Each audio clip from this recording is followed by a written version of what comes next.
Welcome to Kenton's videos. Enjoy the video. You begin by verifying contact points and materials. This matters because Mega uses multiple vectors to confirm identity.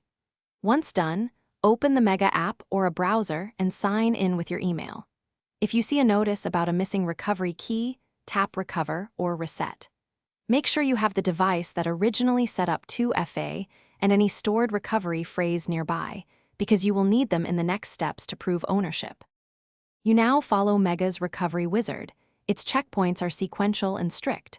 First, supply any 2FA code from an authenticator app or SMS. This confirms recent access. Next, paste the recovery phrase exactly as saved. Spelling, commas, and spaces matter. Mismatches cause failure. If you lack the phrase, choose account reset options and accept data loss only if you consent. Make sure to read on-screen warnings. This step determines whether files can be restored or remain lost.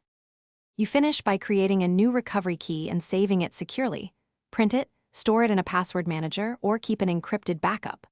Once saved, sign in across devices and allow sync. Verify that your folders and files appear and that decrypted content opens. If something goes wrong, collect proof. Original payment receipts, account creation details, and device serials, then contact Mega Support, explain steps taken, provide evidence. Be patient while they validate ownership. Thanks for watching. Consider subscribing if we helped you.